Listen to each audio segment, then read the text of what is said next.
अस्सलाम वालेकुम स्टूडेंट, क्या हाल चाल है मेरी जान, कैसे हैं हम सब। मैं हूं मोहम्मद अहमद नज़ीर, आप लोगों का फिजिक्स टीचर। तो मेरी जान, अभी आपको पता है कि पहले चैप्टर में प्रॉपर्टीज ऑफ मैटर, जो कि चैप्टर नंबर 7 का फर्स्ट लेक्चर था, उसमें हम kinetic molecular model of matter की बात कर रहे थे। मैंने काइनेटिक मॉडल ऑफ मैटर लिख दिया, kinetic molecular model of matter, जिसके बारे में बड़ी डिटेल्ड बात हो चुकी थी कि उसके कुछ पॉइंट्स थे कि जितनी भी चीज़ें इस यूनिवर्स में, everything is composed with small particles, लेकिन हमने उसको मॉलिक्यूल का नाम दिया था। सब एटॉमिक पार्टिकल्स और भी हैं, लेकिन इस मॉडल के लिहाज से हमने मैटर की चारों स्टेट्स, सॉलिड, लिक्विड, गैस और प्लाज्मा की बात करनी थी। तो मेरे बच्चे, हमारे पास सबसे इंपॉर्टेंट, इससे पहले हम सॉलिड को और लिक्विड को डिफरेंशिएट कर चुके हैं on the behalf of kinetic molecular model of matter. आज हमें रिमेनिंग 2 स्टेट्स की बात करनी है कि गैस को अगर डिफाइन करना हो, जैसे कि आप आंखें खोलते हो, आपको क्या चीजें नजर आती हैं? या तो सॉलिड है, लिक्विड है, गैस है, या फिर हमारे पास most abundant state of matter, that is called plasma. तो जरा ध्यान से सुनिएगा मेरी जान, अगेन यही बात करूंगा, हमेशा लेक्चर सुनते हुए कोशिश किया करें आपका ध्यान सिर्फ और सिर्फ बोर्ड पर ही हो। ऐसी कोई भी चीज जो कि मैंने ऑलरेडी बोर्ड पे नहीं लिखी हुई, इसलिए साथ साथ लिखता हूं ताकि आपको each and everything, her line का मतलब पता हो कि यहां पे लाइन ड्रॉ क्यों की गई है। सबसे पहले मेरा बेटा, अगर जैसे कि मैंने सॉलिड लिक्विड गैस में एक डायग्राम बनाई थी, इसी तरह मेरा बेटा सॉलिड लिक्विड के बाद गैस के अंदर भी मैं वही मैटर की बात करता हूं। अब मेरे बच्चे, आप सबको पता है कि अगर आप एयर के अंदर ऑब्जर्व भी करो तो गैस के पार्टिकल्स एक दूसरे से बहुत डिस्टेंस पे होते हैं। आपको कोई गैस एक सॉलिड शेप में या ऐसे गुजरती हुई नजर नहीं आ रही होगी, उसके पार्टिकल्स बहुत ज्यादा डिस्टेंस पे होते हैं, लाइक ऐसे ऐसे ऐसे ऐसे। सो अगर आप बात करो कि इनके दरमियान जो आपस में जोड़ने वाली force, that is called the force of attraction, वो बहुत वीकेस्ट होती है as compare to the solid and as compare to the water. तो सबसे पहला point, have gases have weakest, कमजोर तरीन force of attraction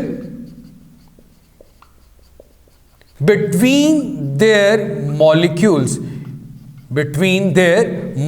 इनके मॉलिक्यूल्स के दरमियान जो फोर्स ऑफ अट्रैक्शन है, इनको आपस में जोड़ने वाली force, as compare to the solid and liquid, weakest लिखा है। अगर कह सकते हैं कि थर्ड फॉर्म लिखी है कि सबसे कम फोर्स ऑफ अट्रैक्शन की अगर बात की जाए तो वो गैस के मॉलिक्यूल्स में है। अगर आप इस गैस के मॉलिक्यूल्स को जिस कंटेनर में क्लोज करते हैं, प्राडो का कंटेनर है या कल्टस का कंटेनर है, जिस भी कंटेनर में आप गैसेस को बंद कर दोगे, क्लोज कर दोगे, ये उसी की शेप अटेन कर लेंगे। इट मींस कि इनका अपना कोई वॉल्यूम या अपनी कोई शेप नहीं होती। तो मेरा बेटा, ये भी मैं लिख सकता हूं, नो डेफिनेट शेप, सो और वॉल्यूम, अटेन द शेप, ये वही शेप अख्तियार कर लेते हैं in which it is enclosed, in which it is enclosed। जिस कंटेनर में, जिस बर्तन में, जिस जगह पे गैस को बंद कर दिया जाता है, ये उसी की शक्ल को अटेन कर लेते हैं, इनकी अपनी कोई डेफिनेट शेप या वॉल्यूम नहीं होता। तो ये मेरे जान, हमारे पास पहले 2 पॉइंट आ गए। थर्ड पॉइंट की तरफ चलते हैं। गैस के मॉलिक्यूल्स इजीली एक जगह से दूसरी जगह मूव कर सकते हैं। आप सबको पता है कि एयर बड़ी इजीली मूव करती है। सो gas molecules can easily move because they have weakest force of attraction between their molecules from one place to another।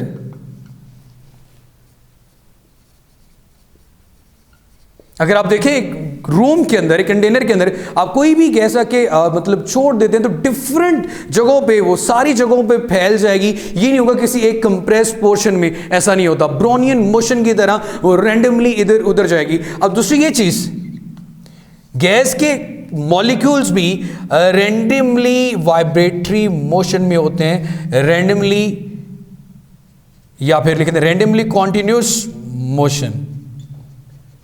उसके बाद मेरे बच्चे यही 4 points they are enough to explain the gaseous state on the behalf of kinetic molecular model of matter, क्योंकि इससे पहले जब हमने सॉलिड और लिक्विड की बात की थी तो उसके अंदर भी हमने यही पॉइंट डिस्कस किए थे। इस जब सॉलिड या गैस की बात करने के बाद या लिक्विड की बात करने के बाद मोस्टली सबसे पहले इन 3 चीजों की बात की जाती है, सॉलिड, लिक्विड और गैस। तो जब हम प्लाज्मा की डेफिनेशन करते हैं, इसको बाद में एक्सप्लेन किया गया, तो मेरे बेटे प्लाज्मा, व्हाट इज प्लाज्मा, तो सबसे इंपॉर्टेंट लाइन जो इसके बारे में हमेशा बोली जाती है, हर बुक में पढ़ोगे, that is called, it is called the fourth state of matter is called plasma. Fourth state, और दूसरी चीज इसे कहते हैं ionic state of matter, ionic state of matter. तो अब सबको पता है कि आयनिक स्टेट हमारे पास कब बनती है मेरा बेटा, हमारे पास आयनिक स्टेट तब बनती है जब हम किसी एटम में से कोई इलेक्ट्रॉन रिमूव करते हैं या ऐड करते हैं, तो आपको पता है वो आयंस की फॉर्म में आ जाता है। That ionic state of matter is called plasma. Removal of electron form an ion और डेट इज कॉल्ड प्लाज्मा। उसे हम क्या नाम देते हैं मेरा बेटा? और जितनी भी ग्लोइंग गैसेस हैं वो कब ग्लो करती हैं? जब उनमें से या इलेक्ट्रॉन ऐड हो रहे हो या रिमूव हो रहे हो। तो आयनिक स्टेट में जब ग्लोइंग गैसेस आती हैं या ग्लोइंग सब्सटेंसेस आते हैं, तो इस ग्लोइंग सब्सटेंस या गैसेस को भी मेरा बेटा हम क्या नाम देते हैं? प्लाज्मा का। और इस कायनात में स्टार्स, गैलेक्सीज, ये जितनी भी चीजें चमक रही हैं due to ionic state of matter, उन सबको प्लाज्मा का नाम दिया जाता है। अगर मैं एक बड़ी खूबसूरत सी लाइन इस प्लाज्मा की स्टेट के बारे में लिखूं तो ये है द मोस्ट, इनमें से कुछ ऐसे पॉइंट हैं जो आपकी बुक में नहीं भी लिखे होंगे, तो आप मेरा बेटा अपनी कॉपी के ऊपर उसको नोट डाउन कर लें, आपके लिए ज्यादा आसानी होगी। The most abundant state of matter, इस कायनात में सबसे ज्यादा पाई जाने वाली state of matter that is called plasma। मेरे ख्याल में they are the enough 4 points बहुत इंपॉर्टेंट है। अगेन फोर्थ और ionic state of matter, ion कब बनता है? जब एक न्यूट्रल एटम में से एक इलेक्ट्रॉन निकाल लिया जाए या ऐड कर दिया जाए, दैट इज कॉल्ड आयन। और ionic state of matter is called plasma. जितने भी ग्लोइंग सब्सटेंसेस हैं, गैलेक्सीज हैं, स्टार्स हैं, इवन के आपका जो फिलामेंट बल्ब है उसमें जो गैस ग्लो कर रही है, that is also the form of fourth state of matter, जिसको मेरे बेटे हम नाम देते हैं प्लाज्मा का। और इस कायनात में सबसे ज्यादा पाई जाने वाली जो स्टेट ऑफ मैटर है वो भी मेरे बेटे प्लाज्मा है। इस पूरे चैप्टर में हमने मैटर की प्रॉपर्टीज को डिस्कस करना है। इसके बाद वाला चैप्टर होगा thermal properties of matter, heat की वजह से मैटर की स्टेट में क्या फर्क पड़ता है। और लास्ट वन फिर आपके पास मेरा बेटा mode of transfer of heat, कि हीट को एक जगह से दूसरी जगह कैसे कन्वर्ट कर सकते हैं। तो हमारा जो पहला टॉपिक था kinetic molecular model of matter का, अगर मैं शॉर्ट क्वेश्चन के लिहाज से कहूं या लॉन्ग के लिहाज से कहूं तो very very very important. Long ना आए तो शॉर्ट तो जरूर ही पूछा जाता है, किसी सी 2 स्टेट के दरमियान डिफरेंस बता दें, डिफरेंशिएट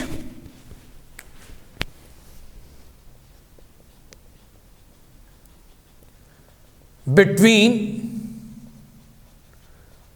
solid और लिक्विड या फिर गैस और प्लाज्मा, आपने जब भी पेपर के अंदर डिफरेंशिएट करना तो याद रखिएगा, आप या तो दरमियान में मार्जिन ड्रॉ कर लें और जो पॉइंट पहले वाले का लिख रहे हो उसी तरह का डिफरेंस आपने दूसरे वाले में लिखना। अगर फर्स्ट करें, सबसे पहले आप वीकेस्ट फोर्स की बात कर रहे हैं तो दूसरे के अंदर भी वीकेस्ट फोर्स की बात करेंगे। प्लाज्मा तो एक अदर केस आ जाता है हमारे पास। तो यहां तक जो हमारा kinetic molecular model of matter का टॉपिक है वो कंप्लीट हो जाता है मेरी जान। Slow and steady wins the race. अब सबको पता है कि इसके बाद आपको कोई 20% सिलेबस रह चुका है, लेकिन मैं बिल्कुल स्लो पेस के साथ काम कर रहा हूं। बट मेक श्योर कि आप जो चीज सुनते हो अपने प्रेप रजिस्टर पे उसकी प्रैक्टिस करें, और जब भी आपको बुलाया जाता है या आप आते हैं तो अपने प्रेप रजिस्टर साथ लेके आएं ताकि हमें भी पता हो कि आपने इसकी कितने अच्छे से प्रैक्टिस की। अगेन कोई पॉइंट समझ में नहीं आता तो लेक्चर को चैनल पे रिवाइंड करके दोबारा से देखें। कोशिश किया करें कि जब भी आप लेक्चर ऑनलाइन सुन रहे हो